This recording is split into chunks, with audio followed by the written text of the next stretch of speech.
Welcome to the deep dive. Today, we're jumping right in a really significant data incident over at Blue Shield of California. That's right. We're looking at how, well, sensitive health information belonging to a huge number of people got exposed. And huge is the word 4.7 million members affected. Exactly. 4.7 million. It's a massive number, and it really makes you think about how companies are safeguarding protected health information these days. Okay, so 4.7 million individuals. That's a lot of people. What's the timeline we're looking at? When did this actually happen? Well, the exposure period was pretty long. It apparently started back in April 2021. April 2021. Wow. Yeah, and it potentially continued right up until January 2024. Almost 3 years. And when did they find out?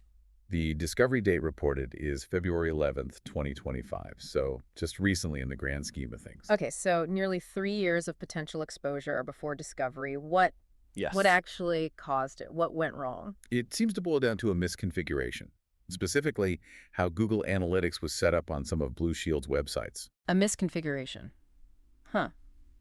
Sounds simple, but clearly not. Not at all. I mean, it really highlights how complex these web tracking tools are. A seemingly small setup error can, well, snowball into major privacy issues. Especially with health information. So what kind of data are we talking about? What specific information about these millions of people was potentially out there? This is where it gets, quite concerning.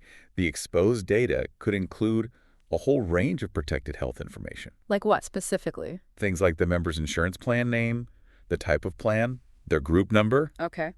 also city and zip code, gender, maybe even family size.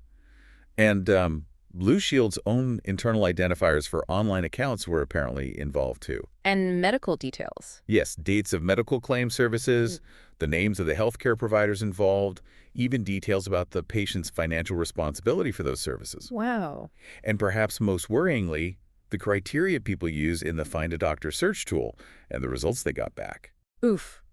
Search terms could reveal an awful lot about someone's health concerns, couldn't they? Exactly. That kind of detail paints a very, very personal picture. And the fact it was linked to Google Analytics. What does that mean practically? Where did the data go? Well, the implication is that this sensitive data picked up for website analytics might have been shared inadvertently with Google's broader advertising systems. So, targeted ads based on health searches. That's the potential risk, yes. It could allow for profiling based on healthcare interactions. It really underscores the need for extreme caution when you're integrating third-party tools, especially analytics, with sites handling sensitive PHI. Right. Extreme caution needed. Now, you mentioned a lot was exposed, but it's also crucial to know what wasn't, especially the really high-risk stuff. Absolutely. That's a key point. Blue Shield has stated that things like Social Security numbers, driver's license numbers, bank account details, and credit card information were not part of this specific incident. Okay, so that's some relief, at least.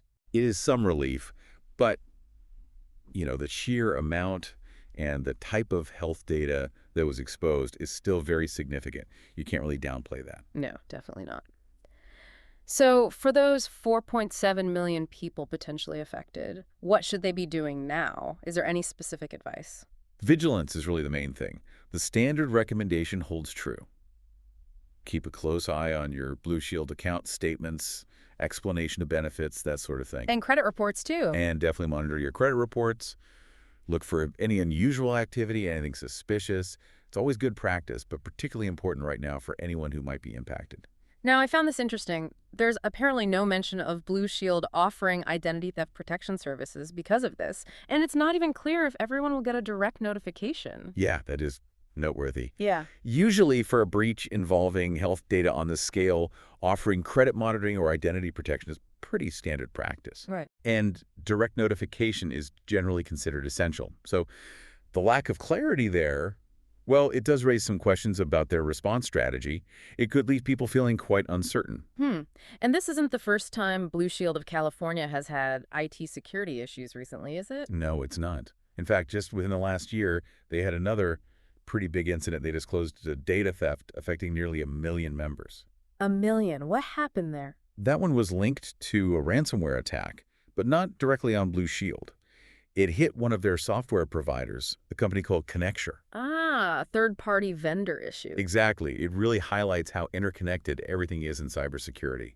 A vulnerability in one partner can ripple outwards. And, seeing other major incidents so soon.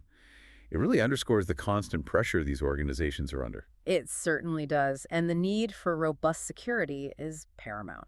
Speaking of which, this deep dive is brought to you in part by Stonefly. That's right. They're a leader in areas like enterprise storage, backup and disaster recovery, AI storage, and cloud solutions. Especially relevant today if you're concerned about secure, ransomware-proof storage for sensitive data. Stonefly offers things like air-gapped and immutable options. Which are critical defenses in today's threat landscape. Absolutely. If that's something your organization needs, you can reach out to sales@stonefly.com to schedule a demo. Good to know. And connecting this Blue Shield incident back to the wider picture, well, it fits a worrying trend, doesn't it? It really does. You see reports constantly. Yeah, like the recent FBI numbers. They reported record losses to cybercrime in 2024, something like $16.6 billion. $16.6 billion. That's staggering. It really is. It shows the scale of the threat and the financial drivers behind many of these attacks. Yeah. And beyond Blue Shield, we've seen other recent security issues pop up everywhere. Like what else? Well, things like Microsoft fixing issues with a remote desktop, a hack involving Ripple's XRP library, reports of malware targeting the Russian military's Android devices, a data exposure at a U.S. lab testing provider affecting maybe 1.6 million people. SK Telecom in Korea had a customer data exposure issue. Legends International, the hospitality company, had a breach. It's relentless. It feels like it. Even major retailers like Ahold Delhaize dealing with data theft claims. Another breach at Landmark Admin impacting another 1.6 million.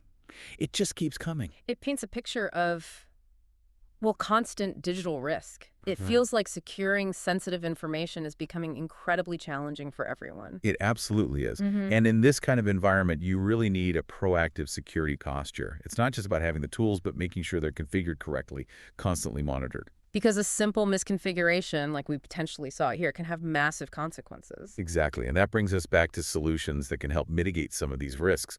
For organizations really focused on protecting their data, particularly against ransomware, which remains a huge threat, remember Stonefly, they offer those air-gapped and immutable storage solutions we mentioned.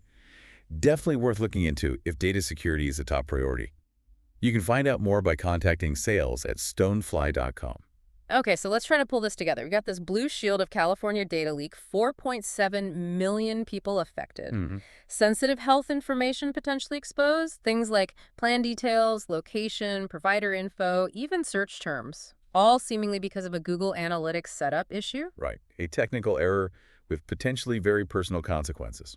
And while the worst stuff like SSNs and bank details weren't involved, vigilance is key for those affected. Monitor accounts, credit reports. Definitely.